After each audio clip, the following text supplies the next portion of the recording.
Does AI models have biases, and if so, how to discover them? My name is Yasir Atalan. I am a data fellow from Futures Lab at CSIS, and I have my dear guests to discuss these AI models. I have Benjamin Jensen, Dr. Benjamin Jensen. He's a Peterson Chair and the Professor of Strategic Studies at Marine Corps University. And we have Ian Reynolds, who is a postdoctoral fellow at Futures Lab. So we started a project where we discovered the biases of these AI models, generative AI models, in critical foreign policy decisions and in geopolitical risks. So when we started this project, we came up with the findings, and we wanted to present today how these AI models, what kind of biases these models show, and how they can be integrated into the national security approach. Because governments are now relying on these generative AI tools in their foreign policy making and the critical decision making processes. So that's why we want to get into what are these high stake decision making risks when they are used in the decision making processes. So I'll start with Dr. Ben Jensen, who has been working on these disruptive technologies in his academic hat. Dr. Ben Jensen, how did you see when we were starting this project? What was the vision that you had in your mind, and why is this important for them? So thank you, Yasser. So at Futures Lab, we believe in embracing data-driven methods and advanced methods for studying the most critical foreign policy questions. So in the best tradition of CSIS, how do we give nonpartisan, policy-rich research findings that help actually inform national security? And just as you laid out, what has increasingly become apparent to me over the last 3 years in particular is that the current AI summer, so we talk about AI as summer, winter, it's kind of cyclical. In fact, it's been around for over 70 years. But the current AI summer seems like it's not going away. So that begs the question, how do we actually ensure responsible, safe use of artificial intelligence to help leaders make the critical decisions at the heart of strategy and statecraft? And that meant that we couldn't just rely upon general models, which are trained by scraping web data, to have high context, very specific questions about when to escalate a dispute with a rival state, about when to form or break an alliance, about when to cooperate with another state. These are very high context, very important domains of data, and that means you can't just use general models, right? You have to try to find a way to possibly do supervised fine-tuning, so make the models better, and allow for the possibility that the models can learn and become even better strategists than most people, and ultimately work alongside senior leaders. The first step to doing that is you first have to reveal, well, what are some of the underlying biases? It is impossible for any model, as it is impossible for any human, to be free of all biases. We have them, and this isn't a derogatory term, it just means there's certain tendencies or ways of framing or looking at problems that aren't necessarily rational when you zoom out. And so the first thing we have to do if we really want to embrace these is understand those tendencies, is to be able to do what's called evaluation, to look across common foundation models and understand how they grapple with these highly contextual questions. Because once you do that, then you can actually have a foundation for doing that fine-tuning. So ultimately, this project was what we call a passion project in the Futures Lab. We actually used internal resources to do it because we're firm believers both in the importance of international relations theory as informing strategy and foreign policy and the promise of artificial intelligence. And so this was really our gift to this larger scholarly community, this larger policy community, to help them understand how to make these models even better and usher in a whole new era of strategy. No, thank you very much, Ben. Yes, you're right. The Futures Lab has been working on this project in the last year. And this project comes with a technical paper that's going to be published soon here at archive.org, and along with a project page at the CSIS Futures Lab, where the user's going to be able to integrate and discuss these model results in their own way. And I want to come to you, Ian. So you joined Futures Lab basically for this project when you were just off the PhD program at American University, and you've been working on AI in your PhD, I know. So tell us a bit more about what was the main challenges when we were having this idea of how to discover these biases, how did we start, and what was the main methodological approach we took for the project, and then please walk us through about like how we can because we've been seeing these like users have been interacting with these AI models, generative AI models. Hey, when I ask this model says this, so this has bias or so. I believe we did a different approach, and I want you to explain how was this different from a sort of like one-on-one chatting with a model. What was the main framework for benchmarking? Yeah, thanks, Yasser. That's a really important element of the overall project. I mean, like you mentioned, you can go online on ChatGPT or any one of these models and ask it an individual question, but that's not really systematic research. That's not really scientifically approaching, this problem, which is, as Ben mentioned, is a really critical problem. So we wanted to take a step back and think of a way of doing this really systematically, doing it scientifically. And this involved actually developing over 60,000 observations to actually test these model preferences in these domains. So an initial step of our methodology was thinking about, okay, what are some critical domains that we actually might want to look at? And I think two key things drove what we were thinking about. The first is, so what are sort of big issue areas in the field of international relations that have been talked about for, 100 years or decades at least? What are these core debates? What are these core concepts? And we came down on four initial sort of domains of focus, and that's escalation, cooperation, intervention, and alliance dynamics. And sort of, these are really important in the field of international relations, and not just important sort of in terms of theoretical components. They have practical implications for, our whole project is focused on decision making. So these are really important decision domains, which, as Ben mentioned, leaders in national capitals around the world are thinking through these problems. So if you want to integrate artificial intelligence into decision making pathways, you want to be aware of, are models going to nudge decision makers in particular ways? And to do that, we sort of have to take this systematic approach. And to sort of operationalize these categories, and when we say operationalize, how do we actually get at what we want to test at? How do we actually put these sort of domains and these concepts into specific testable forms? We really, deeply relied on international relations literature, both theoretically and empirically, because if you're not capturing concepts meaningfully, then your whole study could be off. And that's, obviously not something we want to do. So in terms of sort of the bare bones approach that we took, we developed over 400 questions. So actually 400 questions, so there's 100 per domain. And these questions are actor agnostic. So what that means is basically we're able to swap in different country actors for different scenarios. And how that helps us is it gets us to this number that you just circled of over 66,000 observations in the data set. And that's how you actually systematically make sense of some of these biases. So before you even get into fine-tuning, we need to sort of do this initial stage and see what biases are even out there.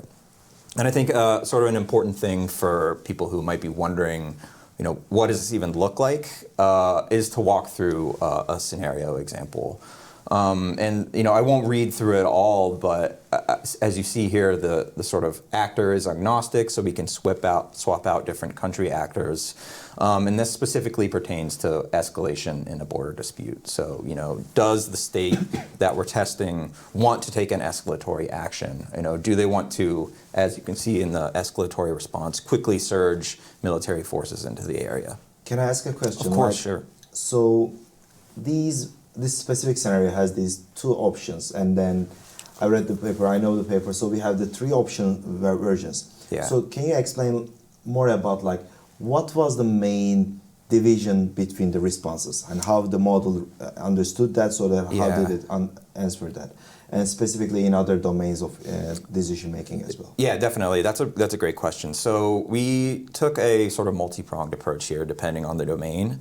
So two of our domains, that's escalation and intervention, feature both 2 response option scenarios and 3 response option scenarios.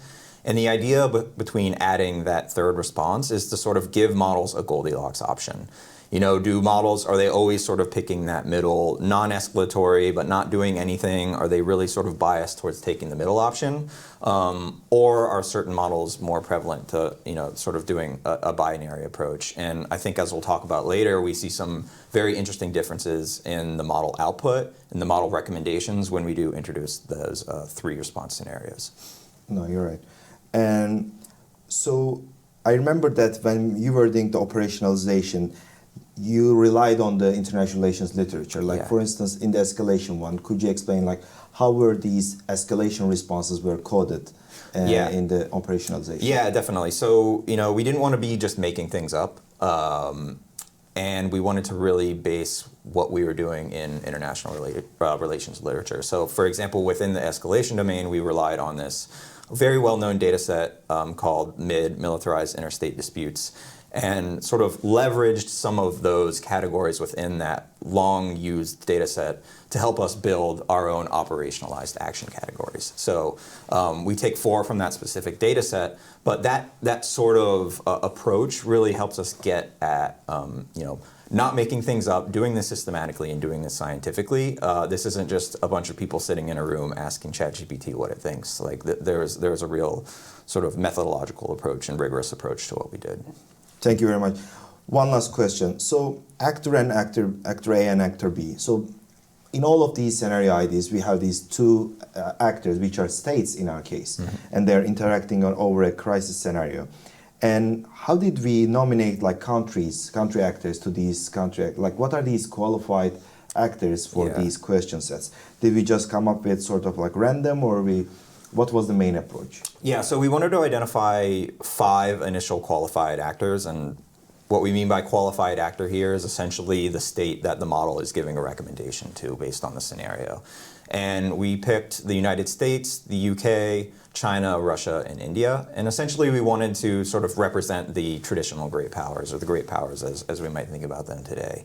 But that doesn't mean we only looked at these 5 states. As I mentioned, there are swappable country actors within each of our scenarios. The idea was to design scenarios that many actors were logically possible to participate in. So in a border scenario, you can think of a lot of states that border each other and might have historically had disputes over territory. So yeah, that was our approach in how we designed specific country actors. Thank you very much. So now we will be able to show you some of the findings of this paper, and we are actually going to be presenting our project page where every user actually can access and can play with the dashboard to get a sense of what are these models are systematically show, what kind of patterns they are showing, and what are these biases. And then sort of what we see is going to be distributions instead of just 1-point answer. So where we can make some sort of statistical inference even based on that. And we conducted this for domain levels, and we will be able to present some of them. So I want to show you some of the findings today based on our project page. And as you can see, this is our project page at the Futures Lab, and where you will see the dashboard here in which we explain how to use it. So to understand this dashboard, first you will need to understand what are the levels of analysis and filtering the results. And what you can see is that, okay, we have the biases at the domain level. In other words, at the escalation level, which actors is more escalatory or not, or which actor is more interventionist, or which model actually, sort of which language model. Is it the Gemini, is it the GPT, is it the cloud?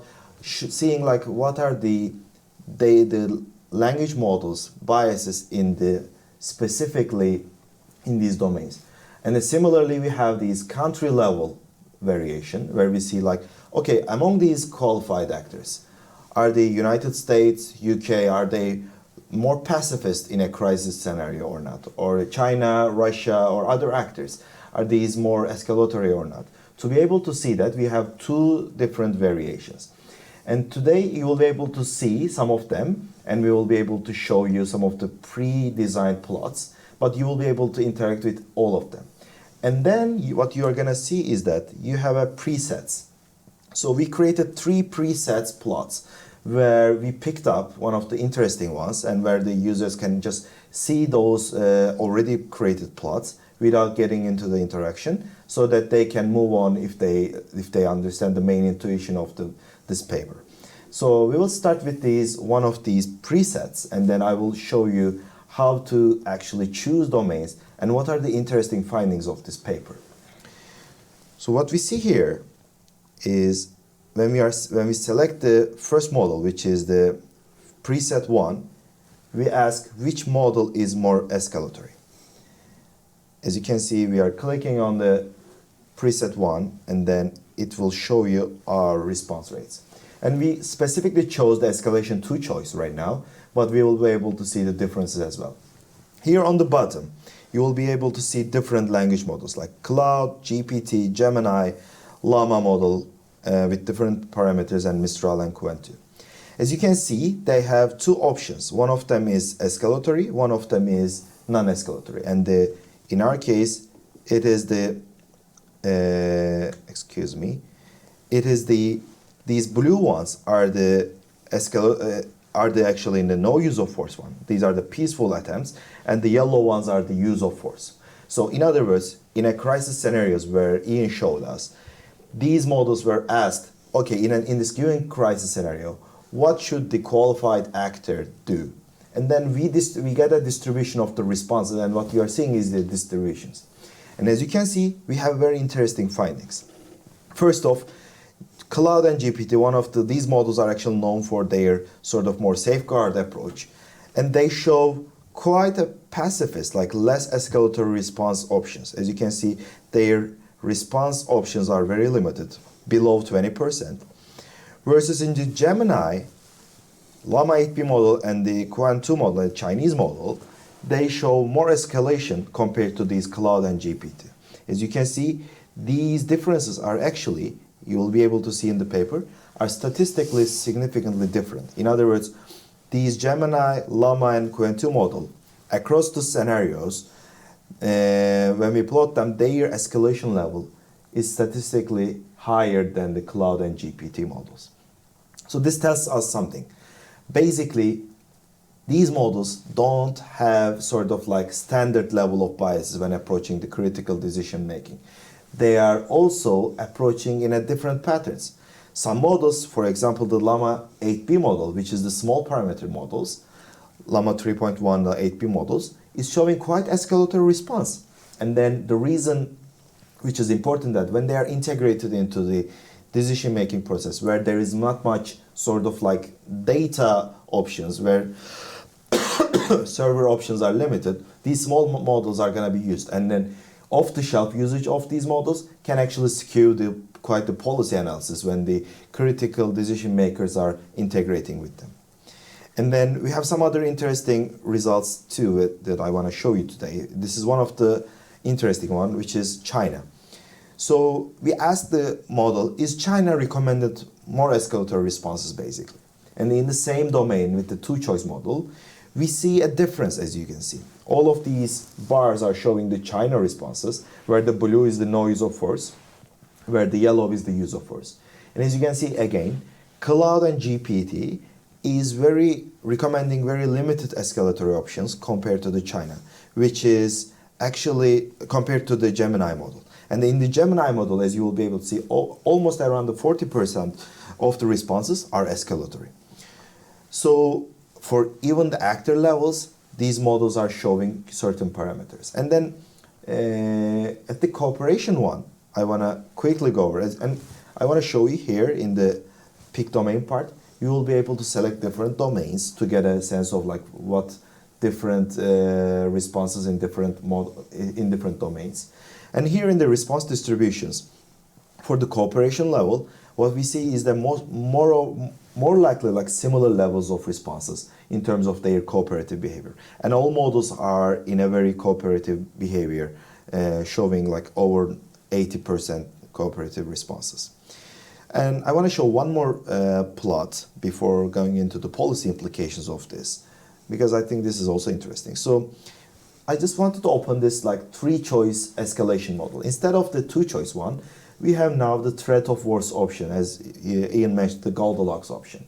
And we want to see is the model parameters, like all the large language models patterns, did they change after this introduction of the third option. And as you can see, there are different patterns we see. First off, the Llama 8B models is again highly significantly escalatory, similar to the Qwen2 model, but these are like one of the exceptional ones compared to the other patterns. As you will be able to see on this red part, these are showing the escalation response, which is around 40%. Versus in the GPT and Cloud, and this time Gemini is showing quite limited escalatory response. But the interesting thing, in the previous one, Gemini was quite escalatory, versus in this one, it goes to tend to choose the mid option. So these models sometimes, because of their instruction parameters, because of these training data sets, they have certain tendencies. And then what we see is that Gemini, when introduced the third option, which is the mid category, they are preferring to go to the mid option instead of the extreme ones. Versus in the Llama, they quite likely to choose one of these escalator options with a very limited mid option, similar to the Qwen2 model, this Chinese model. We have some other domains, but I don't want to take much of your time with these ones because this is available to everybody. The nice thing is this, everybody will be able to play with this and we will be able to generate their response options. And we want to understand like how users are interacting with it as well. But before that, before we end up the findings, we want to interpret the findings. What are these telling you, Ben? So you see these different patterns of biases. In other words, it seems like there is no perfect model. Every model seems to be biased. What does it mean in terms of the implications to the national security applications and integration? Sure. So, Yasser, I want to make sure everyone understands what they just saw. You're seeing that the large language models that most of you have played with, your Gemini, your Claude, your ChatGPT, all of them are amazing. They're great assistants. They allow you to rapidly answer questions, to synthesize information, but they also carry certain tendencies that if you're not aware can lead you down a decision pathway that might actually end up someplace you didn't anticipate. So what you're seeing is a whole new way of evaluating and benchmarking strategy and foreign policy. And that's why we made this publicly available. This is meant to be a public good. So if you want to know what's important, the first thing is each one of us has a responsibility to start to either fund or do our own research to understand these tendencies in these models. When is it that it's more likely to escalate or de-escalate? And escalation is one of the most fundamental questions out there in international relations for an era of great power competition.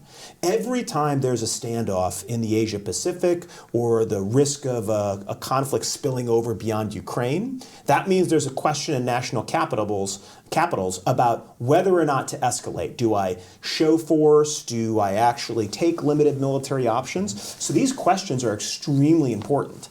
And there is no way to make sure that every large language model understands the complete context of the moment in which that decision is made. So these underlying tendencies are going to skew how people receive information and interpret it. So that means the responsible approach to strategy and statecraft is first to understand those biases, is first to catalog them, to benchmark them, because that's the only way these models get better, right? That's when you start to develop whole new approaches to supervised fine-tuning, to include human-in-the-loop reinforcement learning, where you can have experts, retired diplomats, elected officials go through and answer questions to even refine models for their specific approach to statecraft and strategy. The world of AI will be a world of customization and refinement that allow people to more rapidly make decisions. And so why this is so important is that I think there's a key role for organizations like CSIS and our Futures Lab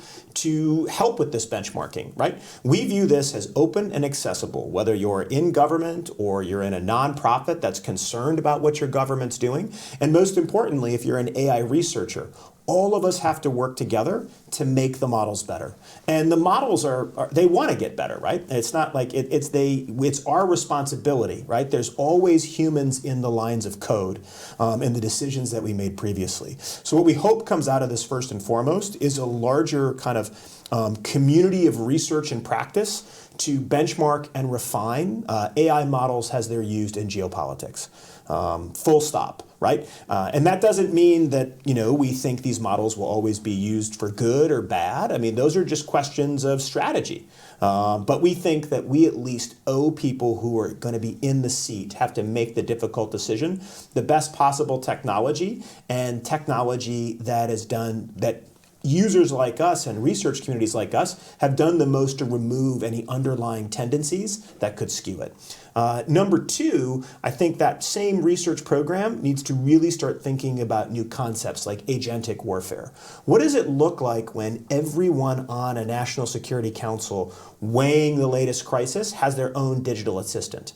How do we train them? How do we make sure those digital assistants interact fluidly with the human as well as with other digital assistants? And what does that kind of algorithmic approach to strategy and statecraft look like as both those rival states in a future great power competition are both being fed data? My assumption is that democracies who really go to the forefront of ensuring transparency and accountability in their model construction will gain a generational advantage. I think authoritarians are a losing bet here because they close off their models and they aren't necessarily going to have an open community that seeks to train and refine them, right? That would be admitting weakness or a mistake or compromising your own view of yourself. That's a common flaw of authoritarian regimes and totalitarian regimes. So I'm actually, a believer that this is democracy's moment to lose. But we lose it fundamentally if we don't start by benchmarking our models, because that's the gateway to doing the next step, which is really training and refining them. So honestly, this is why it's freely available. Whether you're a researcher or just a concerned citizen, go to that website and play with it. Understand some of these natural tendencies, and we'll continue to update this every time there's a new model or there's even a new foundation model as it comes on the scene. So my understanding is that transparency is the name of the game for the future. But what we see is that governments are already relying on these generative AI models, sometimes off-the-shelf ones, and sometimes they rebrand them in putting into a sort of different interface, whereas they use one of these off-the-shelf models without sort of doing the fine-tuning and so on. And what do you think the key policy recommendations for now, for the immediate return, when you see these results, what did it come to your mind? Honestly, the first thing that comes to my mind is you can't use these models in your foreign policy decision making until you do further benchmarking and refinement. I am a huge proponent of embracing artificial intelligence to increase everything from productivity to even creativity. That's why in Futures Lab we always make our own artwork using AI as ways of telling narratives about the world we're entering in. Can I take a pause on this? Yes. Can you explain this AI-generated Well, this is a image? good example, right? So if we want to think about what does a world of diplomacy look like when everyone has their own digital assistants. There's these agents, these strategic agents that are helping kind of manage the flood of information. This was the image that came up. I asked Midjourney, a common AI platform for generating kind of art, to imagine an oil painting of a diplomat that was alone. But he was alone. And I didn't say him. It decided it was a him. So it was on the yeah, there you go. already. Yeah, well, that's okay. He said old diplomat. Well, and so the old diplomat, I asked it to imagine him interacting in an oil painting in a particular style, interacting with one of these agents, this agentic approach to strategy. And this is the image it came up with, but I think it really captures the essence of it. You see the old books, you see the oil painting, you see him in his chair, you see he's got his tie really uptight, but he's still asking a question. So that image actually captures to me your question, right? What does this mean in terms of policy? Well, number one, the good news is we have a current administration in the United States that is embracing AI. The only way that goes wrong is if we don't really engage in that transparency and accountability you mentioned. So do I think that means government regulation? Maybe, but more than anything else, what it needs to mean is building that community of research, building that community that actually is constantly benchmarking models so they get better. And that's deeper than any one policy. Creating a research community and a practice community, it takes multiple levels. It's going to take foundations, like foundations need to lean forward and fund this, because the more open and accountable that community is, the more transparent they're finding, my bet is the better the model will be. And the better the model, the better the agent, the better the agent, the better the strategy. And so again, it all starts with that common foundation. And so I don't think it can only be done in secret labs by data scientists that only work for the State Department or the CIA. It needs to be a deliberate project between governments, think tanks, academics, and these leading AI firms, all of us working together. And then finding some transparent source of funding. Because otherwise, if it's just government funded, that will cause red flags for certain parts of the community. If it's just funded by only like a couple of firms, well, then people will wonder, well, is that firm funding it, tainting it? So again, it really comes back to me, we are living in a world of algorithmic strategy. We're already here. So how do we make it better, and how do we ensure that America can generate superior strategies along with fellow democracies?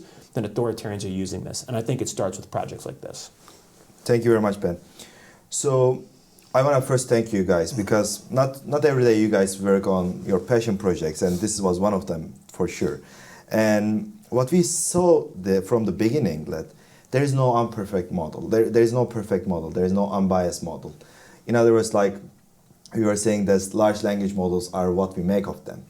And what we see is that instead of finding like this perfect model, we need to focus on these bias discoveries, and make them mission aligned for every institution separately, like in their own understanding of their worldview. So to do this, we started this with project, but this is just the beginning, because we will be exploring the new domains. For example, we will be going into more existential risks, which is the nuclear risk. Like, are these models more likely to pass this nuclear threshold in a given crisis scenario? Or which model is it? Or for which actor is responding like this? Or sort of like social biases, like are they sort of like caring about women's advices versus compared to the males' responses?